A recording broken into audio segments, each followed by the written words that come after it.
Good evening and welcome to another edition of Hometown Connections with NBC Watertown. I'm your host, Tyler Clemens. Interesting show tonight. We have a candidate for New York State Senate as an interview for this evening. He isn't running for the Senate district here in Watertown, however. He's running for a Senate district that's just a little bit beneath us in the New York 50th Senate district. His name is James Corrill. He is younger than I am, actually, running for New York State Senate, and he has a different approach that a lot of candidates aren't exhibiting so far. He's doing social media videos, engaging with his constituents and his possible voters. Very interesting campaign. I'm really excited to have a conversation with him. It's all coming up here in Hometown Connections with NBC Watertown. Welcome back to Hometown Connections. As I mentioned before the break, we have James Corrill. He is running for the New York State Senate, the 50th district, just a little bit beneath us here in Watertown. He has some fantastic ideas about how he's going to clean up New York State. We have him in an interview that we recorded earlier this week. Here it is. And I'm here with James Corrill, who is running for for a Senate district a little bit beneath ours here. We're in the 49th Senate district. A lot of our viewers are, but your message, James, is one that can resonate throughout the entire state. And I think having you on our show today is going to show a lot of progress for the Republican Party. You're just a little bit beneath us here in the 49th. You're kind of like in the Cicero area, but it's a huge Senate district. You want to talk about your district here, James? Yeah, absolutely. So, and thank you, Tyler, for having me on. I really appreciate it. So, the 50th Senate District encompasses northern Onondaga County and southern Oswego County. So, in Onondaga County, I have the 7 northern towns. Those consist of Cicero, Clay, Camillus, Geddes, Salina, DeWitt, and Manlius. And then, if you make your way up the 481 corridor, I go up through Fulton into the city of Oswego, and then I go west to Hannibal and east to Constantia. So it's a pretty big district. It's about an hour to get to any one place in the district, but it's where I grew up, born and raised here in Cicero. Grew up doing tennis tournaments in Oswego, going to Camillus for basketball tournaments. So I'm very familiar with the district. I'm proud to be from here. Fantastic. And a lot of folks watching the show right now might recognize you. You spent a fair amount of time up here in a past life. Talk about kind of your experience, which will lead you into what I was just mentioning about, kind of you spending a lot of time up here in the North Country. Yeah, absolutely. So, like I said, born and raised in Cicero, graduated from Cicero North Syracuse High School. After that, I went to Lemoyne College. I wanted to stay local. It was during the pandemic. And while in college, I'd always known that I wanted to go into public service. But it was really in college when I fell in love with the legislative branch. Article 1 lays out Congress for a reason. I firmly believe that the legislature is the most important branch of government. So while I was at Lemoyne, I did 2 congressional internships. I did one on the Homeland Security Committee and one on the House Oversight Committee. Those were extremely valuable to my education and deepening my appreciation for the legislative process. And then after that, once I graduated, I went to work for Senator Mark Walczyk. I was his legislative director for 3 years, where I had the honor of helping him navigate Albany in whatever the 49th State Senate District needed. In that capacity, I would advise him on votes. I would meet with lobbyists. I would meet with friends and neighbors from Fulton County all the way through Jefferson and Oswego and St. Lawrence counties. And it was a really formative experience learning how Albany works from the inside. And I want to take some of those lessons that I learned working as a staffer and make sure that those translate into my time as a senator. Yeah, so lessons that you learned as a staffer. You picked a really good senator to learn under, right? Senator Mark Walczyk is certainly did. Just one of the most fantastic representatives for our district. One thing that he was, I don't think he was the ranker, but he was on the committee for energy. So I imagine you spent a lot of time learning about his policy, the ins and outs in New York State. Energy is a big hot button issue here for folks here in the North Country. The governor's telling telling folks up here that how to heat their homes. It's the most expensive way to heat their homes, by the way. Could be the most unreliable. So talk to us a little bit about your energy policy and what you would prioritize if you were elected to be the senator for the 50th district. Yeah, absolutely. So the one thing that our energy policy lacks right now in Albany is common sense. Like you said, we're trying to tell people how they have to heat their homes. We're pushing unfunded mandates onto local governments and school districts. The electric bus mandate, as we all know, is an absolute killer for school districts, not just in the 49th State Senate District, but also the 50th District. Central Square School District is one of the largest geographic districts in New York State, and they're not going to be able to draw the amount of energy needed to fuel a whole fleet of electric school buses. So on the energy side, we need to start by repealing some of these mandates that have made your energy bill go through the roof. Since the CLCPA was enacted in 2019, consumer utility bills have skyrocketed 40%. 40%. And the reason for that is twofold. It's number one, because of these energy mandates that are forced on the utility companies, for them passing the costs along to consumers. And then the second reason is we're taking a lot of power plants offline. I'm a big proponent of nuclear power. I think nuclear is clean, it's reliable, it's affordable, and we really need to be investing in that as a priority because again, we're seeing decreased investment in those power plants, taking them offline, and as a result, we have less power supply, same amount of demand. So as a result, costs are going through the roof. So I would support increased investment in nuclear energy and repealing some of these mandates that have just killed ratepayers and people across New York State. Yeah, I gotta tell you, James, I'm really impressed with your campaign, with your platform, because not only are you identifying problems, you're also providing solutions to those problems throughout your campaign. And for folks probably in the North Country that maybe haven't followed your page and your social media, you're very active there. You're putting videos out and explaining the problem, providing your solution, which I think is awesome. You want to talk about kind of the feedback you've gotten from those videos because it's a very engaged campaign. It's a very engaged outreach to your constituents and folks that are running for various elected positions aren't as active as you are, but it's working for you. Yeah, absolutely. We're approaching 4,000 followers on Facebook. Hopefully, by the end of this weekend, we'll be at 4,000. And I think that just speaks to my message that people are really resonating with it. I started this campaign in mid-December with around 150 followers, and now I'm up to 4,000. And like you said, we're providing solutions along with outlining problems, and we're showing how this doesn't work, and how, if we go back to energy policy, how these things don't work in certain places. Another great video that I did was on electrification in Hannibal, right? A very rural community. A lot of people use wood, they use propane to heat their homes, some use natural gas. And just walking around the village and just showing people this will not work here. Just doing it where people are at. I did another video at a throughway stop, right in my district, right in the town of DeWitt, telling people how the throughway was paid off over 30 years ago, yet you're still paying tolls every time you drive on that road. And it's ridiculous. So it's a common sense approach to governing that we haven't seen in Albany in a very long time. And that's something that I think that people are resonating with. It's not just people in my district. There's a lot of people from the outlying areas, such as the 49th State Senate District or further west out in Rochester. They're engaging, they're commenting, they're sharing this with their friends to make sure that we can build a positive change here in New York State. Building a positive change is going to take some time, right? In the People's House and the Assembly, the Democrats have a very strong majority there, a little bit tighter of a majority in the Senate.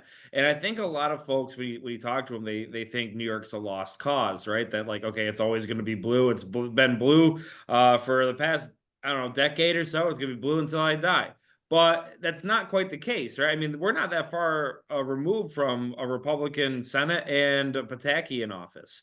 So it's going to take a little bit of time, but start by talking about the importance of winning a few Senate districts along the line to try to narrow that gap, right? It puts some of the Democrats into a tougher spot to vote. They have to make more controversial votes. Kind of talk us through how that works.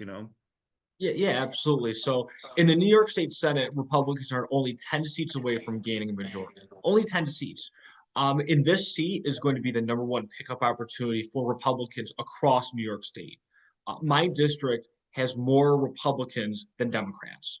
There are people here that are sick and tired of Albany telling them how to heat their homes, how to send their kid to school on what types of buses. They're sick of the high home prices that we're seeing, not just in central New York, but across New York State. Lee Zeldin won this district by 7 points. And I assume our gubernatorial nominee is going to do very well here. His message is on point. He's talking about affordability, which a lot of people are concerned about, and he's providing the solutions, many of which that I've talked about as well. So I'm really looking forward to running this race and getting to know a lot of people across the 50th Senate District and hearing what their concerns are as well. And we're going to take a quick break, but when we come back, more of that interview with James Corll here on Hometown Connections with NBC Watertown. And we're back here in Hometown Connections with NBC Watertown. We're going to finish up the interview here with James Corll running for New York State Senate in the 50th District. Petitioning started this week. That's a big outreach part of the campaign where you actually have to go to houses and physically get signatures. So in those conversations, what's been the feedback? What are folks telling you? Yeah, absolutely. So I've done my petitioning with only Republicans so far, and it's been nothing but overwhelming positivity. People, again, want change, not just in my hometown here in Cicero, but in Clay. They want change in Manlius. They want change in Constantia and Granby and Fulton.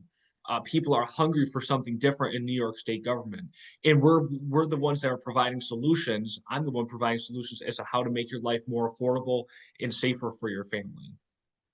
So you do have a district, as you mentioned, there's more Republicans than Democrats, but when you get to Albany, right, you're going to be dealing with a lot of Democrats, and I can't stand the old adage of well, if he's a Republican, he can't get anything done. He can't represent us. So could you address that real quick on your plan to be able to work across the aisle and still deliver results for the 50th Senate District? Yeah, absolutely. So I built up when I was a staffer in the state senate. I built up a lot of great relationships, many of which I still have today. So I definitely want to lean on those when I get to Albany. And the other thing is that we have a lot of business booming right here in our backyard. This is the Micron district. Micron is probably about 15 minutes away from my house, and it's going to be a game changer for this entire region. They're going to need resources to make sure that they're successful. And I want to work with whoever's going to make sure that they get what they need to get things done, not just for the people of my district, but people across the I-90 corridor and across the I-481 corridor as well. Yeah, that semiconductor I-90 corridor, whatever they're calling it now, the Go Semi New York State initiative. Yeah. I think for a little bit there was some multiple names thrown out there. I think they're kind of working under that Go Semi initiative now, but that's going to be massive, and that's something that's going to be right in your district, and that's going to be providing an economic driver for the entire state. So that's pretty exciting. Yeah, it certainly is. They're going to need the resources that they can, they're going to need resources to be successful. And that's why my focus on energy is so important. Micron is going to take a lot of energy to be producing these chips 24/7, 365. They're going to be providing some of their own energy, from my understanding, which is great. But we're also going to need to make sure we have more energy available for them to make sure that they're successful in that endeavor. Real quick, I'm sure there's a lot of folks right now listening to your message saying, I want to support this kid. So how would folks from the 49th district where we are right now, how can they outreach? How can they help? I mean, obviously in political campaigns, right? Financially is always a big driver, but can they volunteer somehow? How do they get in touch with you to let you know that they want to help out? Yeah, absolutely. That's a great question. So I would encourage all of your listeners to go to Corll for Senate. That's my Facebook page, and that's spelled CORL for Senate. On there, you're going to find all my content, all my videos that you were talking about a little bit earlier. You'll also find the link to my website. And on my website, it flushes out my policy positions a little bit more. There's also a volunteer link on there if people would like to volunteer. We have a spot for everybody on my team. I tell people my mantra is you give them a title and you get them involved. There's a spot for everybody. It's going to take a lot of people to win this race. And if maybe you can't knock on doors, but you want to make phone calls, that'd be great. Maybe you don't want to stuff envelopes, but you'll send text messages on my behalf. That's something that's incredible. On the donation side, there's also a donation page. But what's more important for me is the public matching program. And I'll briefly explain it to people who may not be familiar. Uh, New York State, if you know somebody that is in my district and they give me, say, $25, that donation gets matched by New York. And it can be matched up to 12 times. So if we had somebody that was in the town of Cicero that gave me $25, their contribution would become $325. It's a $250 donation would become $2,500. But again, that's only for people that are within the district. If you gave me $50, it wouldn't count because you're not in the 50th Senate district. But I would encourage your viewers and your listeners, if they have people that they know that would support the campaign in Camillus, in Constantia, in the city of Oswego, in Minetto, please tell them about my campaign, have them follow my social media, and have them go to the donate link to send me some money because we can't do this by myself. I can't do this by myself. It's going to take all of us. Absolutely, and it's a team effort, and I think, as you mentioned before, a lot of folks are certainly ready for change. James, did we miss on anything? Is there anything that you're hoping to touch on today about your campaign, your policy, your ideas? I mean, we could talk forever about the corruption in New York State and why we need a change. And it sounds like you're the guy to do it for us. But anything we might have missed? Yeah, the one thing I'll leave everybody with is this. I quit my job for this. I truly believe in this mission. I had a great job working for Senator Walczyk. It would be very easy for me to stay where I was. I got a great job, a great paycheck. But I truly believe in the mission of not just bringing back a balance of power to New York State government, but being an active voice for the people of the 50th Senate District. If I didn't believe that I was the best person to do that, and if I didn't believe there was a path to victory to actually achieve that, I wouldn't be sitting right here right now. So I bring a message of hope, a message of positivity, to make sure that we can take back this seat and bring some common sense back to New York State politics. James, best of luck to you. I'm excited sitting here talking with you, a fresh perspective on not just politics, but the way you're going about outreach to your voters, to your potential constituents. It's just really, really exciting, a breath of fresh air. I know that's really cliche, but it's really is a breath of fresh air, and I'm just really excited to see what the future holds for you. And we're going to take a quick break, but when we come back, it's time to wrap up the show here on Hometown Connections with NBC Watertown. Welcome back to Hometown Connections with NBC Watertown. It's time to wrap up the show, but while I do have a chance, I'd like to acknowledge some sad news from the North Country as Watertown and the entire North Country has suffered a big loss this week with the passing of Tim Kelly. Tim was a personal friend of mine and one that I got to know through the Elks organization, an organization that he was very passionate about. He passed away earlier this week at Crouse Hospital in Syracuse, surrounded by his beloved family. He was 85 years old, living here in Watertown. A lot of people know Tim as he began his career through working with Firestone and Cheney Tire before becoming the owner of Tim Kelly's Tire. And he operated that until his retirement in 2001. He was a hardworking businessman who valued integrity and service to his customers. A lot of folks know Tim as he was deeply devoted to his community as well. He was a communicant at Our Lady of the Sacred Heart Church, a member of the Knights of Columbus and Boy Scouts of America. He served as a board member for Credo, and he was also a proud member of the Watertown Elks Lodge number 496, where he dedicated countless hours of service. Initiated into the Elks in 1966. He went on to serve as Exalted Ruler in 1983. He was a district deputy in 1988, and later he was the state president of the New York State Elks Association from 2005 to 2006. In 2016, he was honored as Elk of the Year. He was involved in nearly every aspect of lodge activities, including the Queen of Hearts, the Dictionary Project, Hoop Shoot, drug awareness programs, and numerous youth initiatives across the state. Tim was widely respected and loved for his leadership, generosity, and unwavering commitment to others. Calling hours are being held as we speak today until around 7 o'clock. So probably going to be too late to head out to the calling hours today. But an Elks Memorial Service will be held at noon on Saturday at Our Lady of the Sacred Heart Church. A mass will be following that service. So wanted to send out our regrets here from NBC Watertown to the entire Kelly family. Tim was a proud supporter of a lot of things here in the North Country. He was a fantastic human being, a fantastic friend, and we are certainly going to miss him here at NBC Watertown. That's going to do it here for Hometown Connections with NBC Watertown. You can catch me same time, same place next week for another edition of the show. Also, go to NBCWatertown.com to see where the stream team is going to be next. The basketball season is winding down, but there are going to be a couple more opportunities for the stream team to cover some basketball. So go to NBCWatertown.com. You can see their schedule and where they're going to be next. That's going to do it here for Hometown Connections. More NBC programming coming up next.